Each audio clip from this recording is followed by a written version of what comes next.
यहाँ का कल्चर, यहाँ की संस्कृति पूरे देश भर में अपनी एक अलग पहचान रखती है।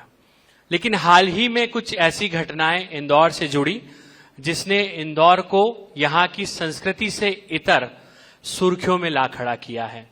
हम बात कर रहे हैं सोशल मीडिया पर कंटेंट वायरल हुआ, लगातार ऐसे इंसिडेंट सामने आए हैं, या फिर प्रदेश के एक बड़े जिम्मेदार कैबिनेट मंत्री को यह कहना पड़ा कि इंदौर में नशे का कारोबार फल फूल रहा है। ये बहुत ही चिंता का विषय है, क्योंकि एक तरफ प्रधानमंत्री नरेंद्र मोदी कहते हैं कि इंदौर एक दौर है जो वक्त से आगे चलता है, लेकिन अपनी संस्कृति को सहेजे हुए है। और ऐसे में हम ये तो नहीं कह सकते कि हमारी संस्कृति धीरे धीरे हो रही है, लेकिन इस पर एक आक्रमण जरूर हो रहा है।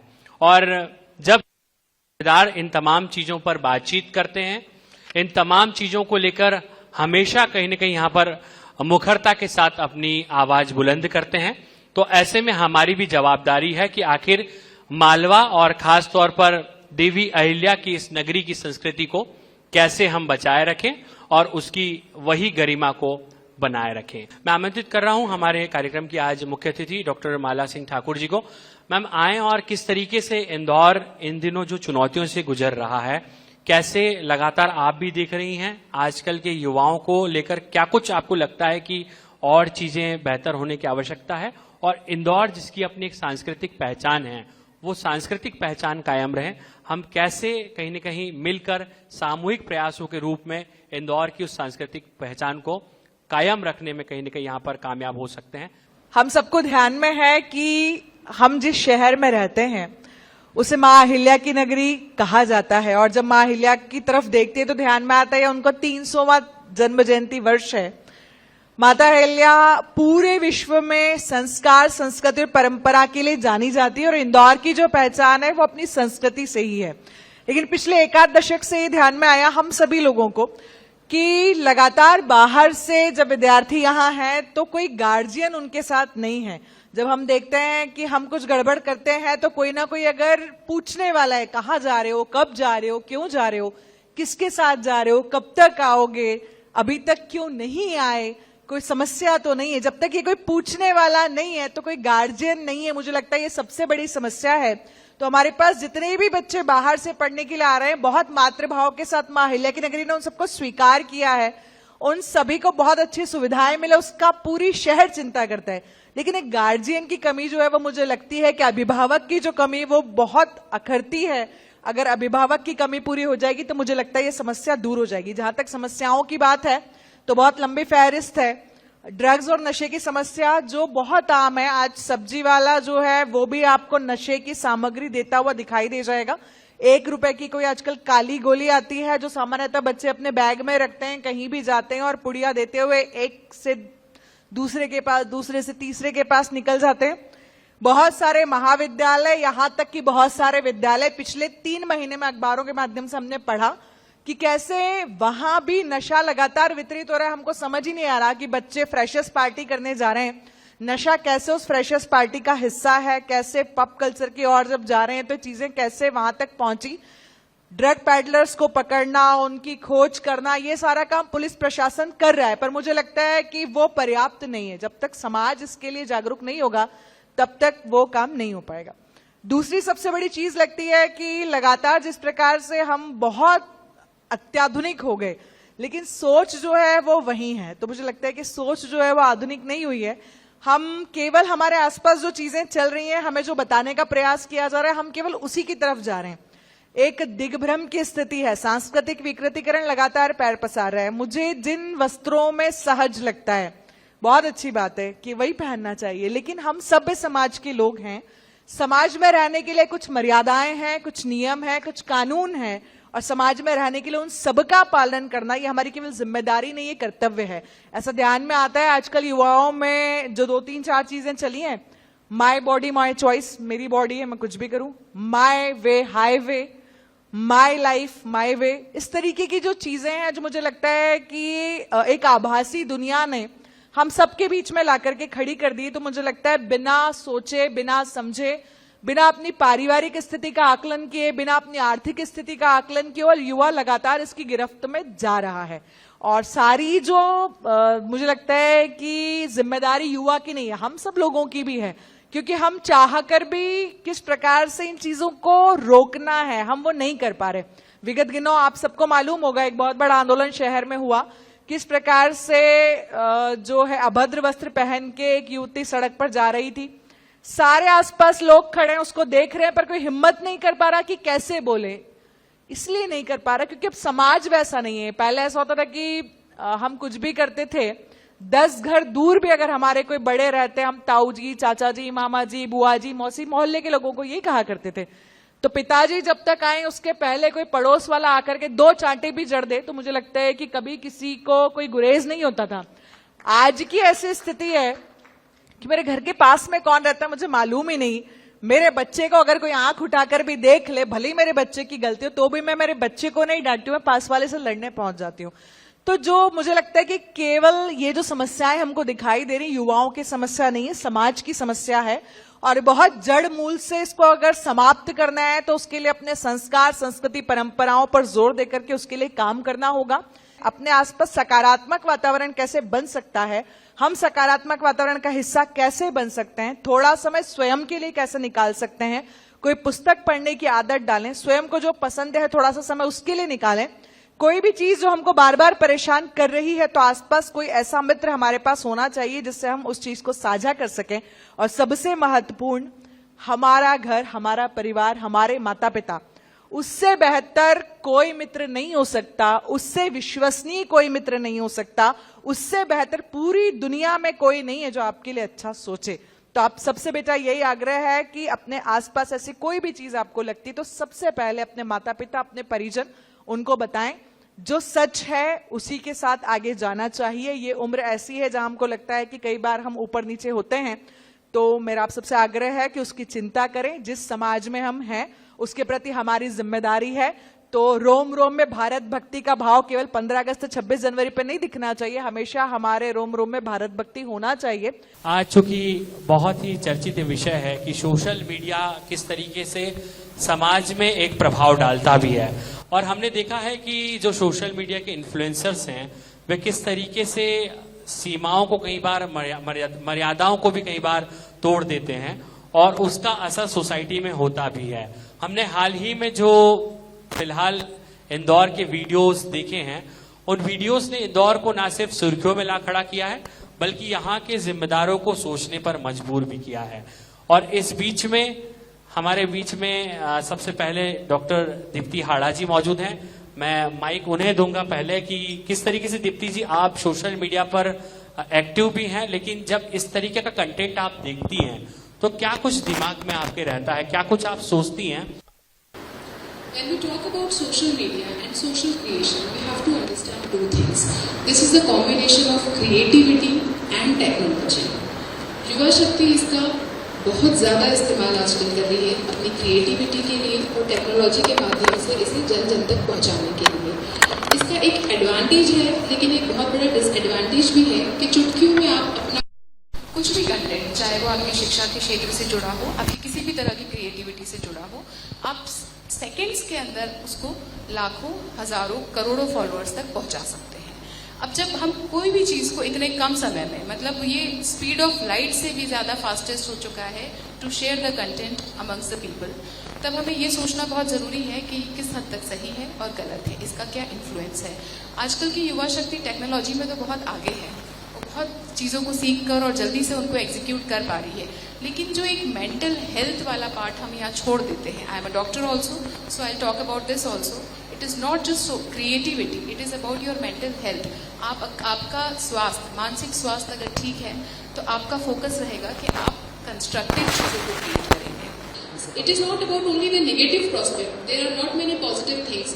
सिर्फ इन्फ्लुएंसर्स में ऐसा नहीं है कि आप वीडियो डाल रहे हैं। It is about podcast, it is about bloggers, जो जिस क्षेत्र में अच्छा कर सकता है। हम देखते हैं कि गृहिणियाँ आजकल जो है अपनी कुकिंग क्लासेस, अपने किचन की जितनी भी उनको जानकारी है उसको युवाओं से शेयर कर रही है, उसको घर तक पहुंच रही है, लोग उससे सीख रहे हैं। जो टीचर्स हैं, जो ऐसे क्षेत्र में बैठे हैं जो लोगों तक आसानी से नहीं पहुंच पा रहे हैं, बट आज सोशल मीडिया के प्लेटफॉर्म से वो दूर दराज के उन लोगों तक, आप पंक्ति में बैठे आखिरी व्यक्ति तक अपना ज्ञान पहुंचा पा रहे हैं। Within seconds you are able to acquire knowledge.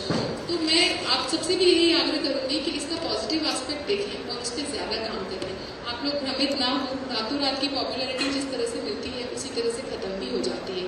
उसके कॉन्सिक्वेंसेस को ध्यान दें। आप पॉपुलर तो हो जाएंगे, नेगेटिव सेंस में ही हो गए, आप हो गए, but then what next? So you should always have a vision of whatever you are doing. मेरा सिर्फ इतना ही कहना है कि हमारा जो पहला कदम है वो इसलिए कंपटीशन की वजह से या दूसरे को देखने की वजह से चालू होता है। बंसल न्यूज ने और पारे जी ने जो ये प्लेटफॉर्म, ये जो कार्यक्रम आयोजित किया और जो ड्रग्स की बात की, उसमें भली बच्चे कम हैं, पर मैं सिर्फ इतना ही कहना चाहूंगा, जब हम लोग ट्रेनिंग में गए थे, मतलब ट्रेनिंग में कब गए थे, आप में से कोई होंगे भी नहीं, उस समय एक रिटायर्ड डीएसपी ने हमें ये समझाया था कि अगर 5 लोग भी हैं और आप ट्रैफिक नियमों के बारे में उनको बताते हैं और एक्सीडेंट से जो नुकसान होगा उनका या सामने वाले का, उसका लाभ हानि बताओगे, वो सुने ना सुने, आप 5 लोगों को अपनी बात बोले, सप्ताह में एक दिन जरूर अलग से समय निकालें, हो सकता है साल भर में आप किसी एक का जीवन भी बचाएंगे, तो ये बड़ा पुण्य रहेगा। और वो व्यक्ति, जो व्यक्ति ने ट्रैफिक के नियमों के संबंध में या किसी भी एक्सीडेंट से, मतलब बड़ा इमोशनल करके बोलते थे, अभी समय नहीं है, कि कोई अगर आप गाड़ी से जा रहे हो और कोई एक्सीडेंट हो गया तो आपके लिए तो वो एक्सीडेंट है, उसकी 3 पीढ़ी प्रभावित होती है।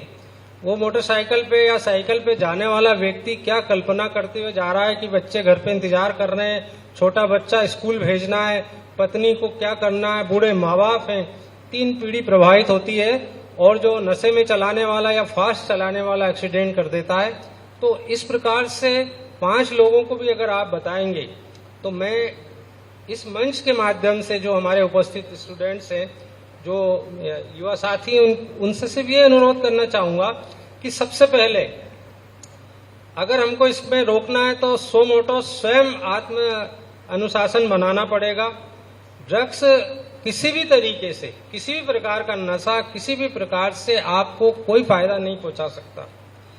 अभी जो दीदी ने कहा कि मेरी लाइफ, मेरा जीवन, आपका जीवन आपका नहीं है, ये ईश्वर का दिया हुआ जीवन है। आपका जन्म भी आपके हाथ में नहीं था, ना आपकी मृत्यु आपके हाथ में है। आजकल सोशल मीडिया पे चलता है, थोड़ा सा जीवन है जी लो, ऐश कर लो, ऐश नहीं कर लो।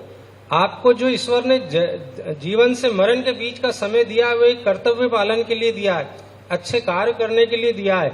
और आप उसको ये जो सोशल मीडिया में या अपने यंगस्टर साथियों के साथ या अपने साथियों के साथ या और भी कोई लोगों को देखकर अपने समय की बर्बादी करते हैं, तो वो निश्चित तौर से आपको तो बर्बाद करते ही करता है, पर आपके से जो एक्सपेक्ट करते हैं, जो आपका परिवार एक्सपेक्ट करता है, जो समाज करता है, जो राष्ट्र करता है, आपका जीवन सिर्फ आपका ही नहीं है, आपके राष्ट्र का है, आपके प्रदेश का है, आपके शहर का है, आपके समाज का है, आपके जो परिजन जो आपके निकट है उनका है। उन सब के बारे में जब हम सोचेंगे, और जितने भी बच्चे जो यहाँ बैठे हैं, अगर इनमें से कुछ बच्चे भी अगर ये सोच लेते हैं कि हमें अपने को सुधारना है, मुझसे जुड़े सब व्यक्तियों को ये बताना है कि किसी भी स्थिति में पहली चीज तो ड्रग्स की ओर जाए नहीं, तो हमको स्वयं को सोचना है कि जो ड्रग्स जैसी खराब चीज है इसकी ओर ना जाए। समाज में हम जो भी चेंजेस देखते हैं, हमको लगता है कि इसको रोकना है, उसको सुधारने का प्रयास करना है कि व्यक्ति उस शिक्षा पद्धति से भटके नहीं, क्योंकि व्यक्ति को भ्रमित होने में कुछ पल लगते हैं और वो पल ही ऐसे रहते हैं जब व्यक्ति भ्रमित हो जाता है। एक सहेली जो अभी हमारे धर्मेंद्र भाई ने किया कि ड्रग की एडिट होती है तो दूसरी सहेली को बोलती चल तेरे को भी क्लब ले चलती हूँ, देख तो सही आज कैसा है, मजा आएगा। दूसरी सहेली तीसरी को बोलती है, तीसरी चौथी को बोलती है, और ये सब चीज बढ़ जाती है। ऐसी लड़कों में भी है, अरे आज चला आज होटल चलते हैं, अपन देखते हैं कैसा मजा आता है सफेद पाउडर में। अभी हमने हंसदास मठ में कैलाश जी आए थे और हमने रोज 500 लोग वहां विसर्जन कर रहे हैं अस्थियों का और तर्पण कर रहे हैं। कैलाश जी ने शपथ दिलाई नशे के खिलाफ, वैसे ही मैं माला भाभी और इस ग्रुप से निवेदन करूंगा कि स्कूलों में, कॉलेज में और एजुकेशन सेंटर में जाके शपथ दिलाएं नशे के खिलाफ। और मैं भाभी को इस रूप में देखता हूं, अहिल्या, माँ अहिल्या के रूप में, कि उनमें उतनी ऊर्जा है, ताकत है कि इस आयाम को वो दे सकती है। पहले की तुलना में जागरूकता बढ़ी है, लोग रिपोर्ट करते हैं और अब शासन ने उसको ऑनलाइन भी कर दिया है। इसके बावजूद भी कुछ कठिनाइयां हैं जिसे विभाग समय समय में दूर करता है और कर रहा है। मेरा सिर्फ ये अनुरोध जनता से, ये स्टूडेंट्स से, कि कोई घटना होती है तो हम सारे लोग प्रदर्शन करते हैं, खूब घेराव करते हैं, पर जब वो पुलिस आके किसी का बयान लेना चाहती तो कोई भी सहयोग के लिए खड़ा नहीं होता। पहली बात, खड़ा भी हो गया तो फिर वो कोर्ट तक जाके एविडेंस नहीं देता है। तीसरी बात, ऐसे मर्डर या ऐसे एक्सीडेंट देखें जिसमें हजारों की भीड़ ने प्रदर्शन किया और सब कुछ हो गया, उसमें जो भी होना है निर्णय हो गया और कायमी हो गई। जब उसका फ्यूनरल हुआ तो अगर प्रदर्शन में 10,000 5,000 लोग थे तो 25 50 15 लोग उसके परिवार के फ्यूनरल में रहते हैं, बाकी सब समाज उसको उसी समय भूल जाता है। जब तक आक्रोश, आपका ये जो आक्रोश है या जो भी गुस्सा है, ये जब तक बना रहना चाहिए जब तक न्याय ना मिल जाए। और वो न्याय के लिए लड़ना नहीं है, वो लड़ाई है कानून की, और उसमें अगर आप सहयोग करते हैं तो निश्चित तौर से उसमें न्याय मिलेगा। दूसरा, मैंने अभी कल ही किसी चैनल में कहा था कि मध्य प्रदेश पहला राज्य था जहां पर बलात्कार में फांसी की सजा का उसमें दंड का प्रावधान किया गया था। बहुत सारे फांसी की सजाएं हुई, पर वो लास्ट इम्प्लीमेंटेशन इसलिए नहीं हो पाया कि जो ट्रायल भी हो गई और उसके पहले इन्वेस्टिगेशन भी टाइम बाउंड हो गया, पर जो अपील और अपील के बाद अपीलेट न्यायालयों में जो टाइम और वो लगा, उसकी वजह से न्याय होता दिखता नहीं है। तो उस प्रक्रिया में हम सबको आगे आना होगा, और जब न्याय दिखने लग जाएगा तो निश्चित तौर से फिर समाज में डर बनेगा। इसके लिए वही है कि समाज को आगे आना होगा। हम लोग लगातार कोशिश करते हैं कि हमारे साथ जितने भी लोग हैं हम सब मिलकर के कैसे वर्तमान में जागरूकता ला सकते हैं, क्योंकि पुलिस प्रशासन की काम करने की अपनी सीमाएं हैं। आम नागरिक जब तक इन सब चीजों के लिए काम नहीं करेगा, तो 2-3 प्लेटफॉर्म्स है जिनके माध्यम से हम ये काम करते हैं। अभ्यास मंडल के माध्यम से हम कोशिश कर रहे हैं कि नशे के विरुद्ध कुछ विद्यालयों में जाएं, वहां बातचीत लगातार चल रही है और मुझे लगता है दीपावली के बाद हम इस काम को करना प्रारंभ करेंगे। दूसरा, पुण्याति वेलफेयर फाउंडेशन के माध्यम से जब हम बेटियों के बीच में जाते हैं तो उनको दंड सिखाना, तलवार सिखाना, और उसके साथ साथ में जब उनसे बातचीत करते हैं किस प्रकार की समस्याएं वो देख रही हैं, कौन सी समस्या उनके सामने है, उसके विषय में बात करना, संस्कार संस्कृति के विषय में बात करना। तीसरा, जब हम संघ के माध्यम से बहनों के बीच में जाते हैं तो उनसे बातचीत करते हैं कि परिवार की स्थिति, आसपास की स्थिति, कौन सी समस्याएं आपको दिखाई दे रही है, लव जिहाद की कुछ घटनाएं आपके आसपास तो नहीं हो रही हैं। साथ में बैठना, छोटे समूह में बैठना, आसपास क्या हो रहा है इसकी जानकारी लेना, सबसे पहला प्रथम दृष्टया तो भी हम इसी काम को कर रहे हैं। पाक्षिक बैठने की हमने योजना भी बनाई है, और मुझे लगता है कि शहर के विभिन्न क्षेत्रों में कुछ ऐसे स्थान हमने काम करने के लिए चिन्हित कर लिए हैं कि जहां पर हम इन कामों के विरुद्ध कुछ ना कुछ ठोस काम करेंगे जिसका परिणाम शीघ्र ही देखने को मिलेगा। पहला टारगेट हमने भंवरकुआं का जो पूरा क्षेत्र है उसको किया है, और अखिल भारतीय विद्यार्थी परिषद से सहयोग लेकर के हम इस काम को वहां पर उस क्षेत्र में कर रहे हैं।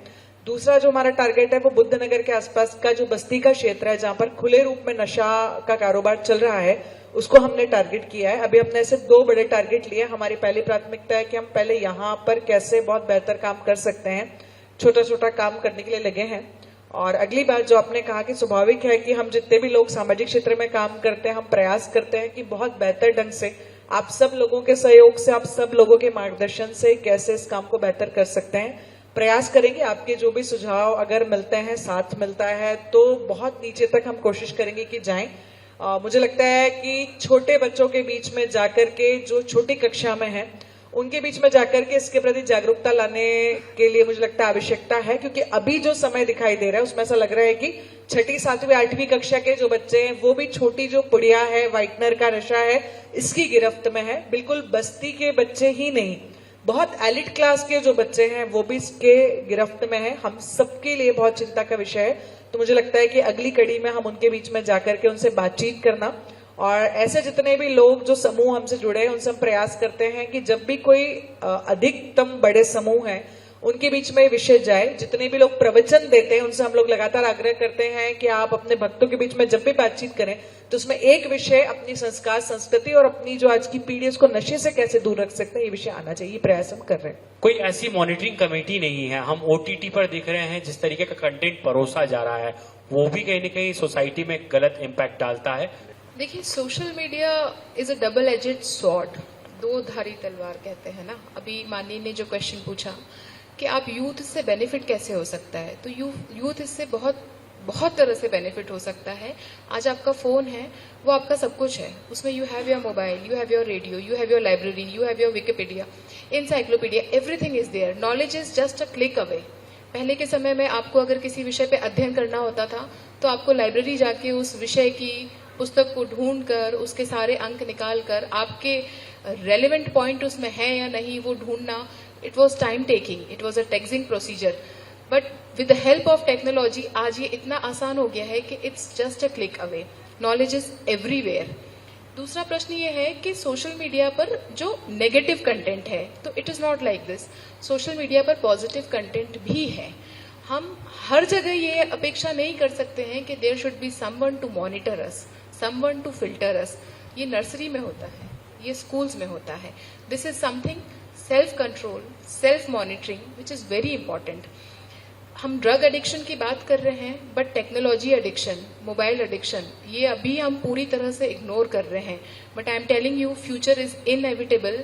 इन 10 years down the line we will be discussing this point कि ड्रग्स तो पीछे रह गया। We are so engrossed in our mobile phones, in our virtual world, कि एक्चुअली में लाइफ में क्या हो रहा है, प्रैक्टिकल वर्ल्ड में क्या हो रहा है, फिजिकल क्वेश्चन क्या है, वो सारे मुद्दे युवा उससे भटक ही जाएंगे। वो विषय आ ही नहीं पाएगा क्योंकि वो एक वर्चुअल वर्ल्ड में अपने वीडियो गेम्स, अपने तरह तरह के गेम्स मोबाइल में है, रील्स देखने की आदत है, वीडियोस की आदत है। उससे बाहर निकल के जब आप देखोगे ही नहीं कि वर्तमान में हो क्या रहा है, असल मुद्दे क्या हैं, उनसे आप पूरी तरह से भटक चुके होगे, तो वो आपको नॉलेज भी नहीं होगा कि उस विषय में आप बात कर सकें, उस समस्या को समझ सकें। समाधान तो बहुत दूर की बात है। तो मॉनिटरिंग का जो पॉइंट है कि आप सेंसर बोर्ड से एक्सपेक्टेशन रख सकते हैं, पार्लियामेंट में रख सकते हैं, स्कूल सिस्टम से रख सकते हैं, कॉलेज एजुकेशन से रख सकते हैं, but I am telling you this all will fail अगर आप में सेल्फ मॉनिटरिंग सिस्टम आपके अंदर नहीं आया। Again I will come to the point कि आपको अपनी मेंटल हेल्थ पर बहुत काम करना है, और हम we are living really in a very dangerous times. This is such a generation which has so much of exposure for everything which is dangerous. हम स्कूल शिक्षा में ये बात का बहुत ध्यान रखते हैं कि क्लास 1 में क्या पढ़ना है, क्लास 2 में क्या पढ़ना है। धीरे धीरे हम 12th स्टैंडर्ड तक आके उस शिक्षा को बच्चों को इंट्रोड्यूस करते हैं। Why this is so? Because हम उनका मेंटल कैपेसिटी, मेंटल कैपेबिलिटी, उनका IQ, उनका ब्रेन जो है किस इंफॉर्मेशन को कैसे एक्सेप्ट करेगा, कैसे अडेप्ट करेगा, कैसे एग्जीक्यूट करेगा, शिक्षा पद्धति उस तरह से डिजाइन की गई है। But now so much of exposure is there कि छोटे छोटे बच्चे भी रील्स खोल के क्या कुछ नहीं देख रहे हैं, उसको कौन मॉनिटर करेगा। 24 hours monitoring is very difficult. तो ये हमें सिखाना होगा कि आप मेंटल हेल्थ पर काम करें, सही कंटेंट को देखें, रेलेवेंट कंटेंट को देखें, और उससे आप पॉजिटिवली अफेक्टेड हैं ये सुनिश्चित करें। मैं आभार व्यक्त करता हूं हमारे देवी अहिल्या माँ के रूप में जो माला दीदी बैठी हैं उनको, और हमारे धर्मेंद्र चौधरी जी जो हैं, जिनके कार्यकाल में मतलब जो भी क्राइम करता था उनके नाम से कांप जाते थे। हम छोटे थे लेकिन फिर भी इनका नाम इतना बड़ा है कि हम इनको देखने के लिए आज पहली बार मैं इनको देखा है लाइव में। और हमारे डॉक्टर हैं जो भगवान का रूप में काम कर रहे हैं, उनका भी मैं आभार व्यक्त करता हूं, और समाज सेवी गोयल जी का भी आभार व्यक्त करता हूं। सबसे बड़ा आभार यहाँ पर बंसल न्यूज का है और हमारे पीयूष पारे जी का है, जो उन्होंने इतना अच्छा प्रोग्राम यहाँ किया है, और इसे हम सब अपने दिलो दिमाग में रखें और इसको आगे बढ़ाएं। और पीयूष जी को बहुत बहुत धन्यवाद और बधाई देता हूँ।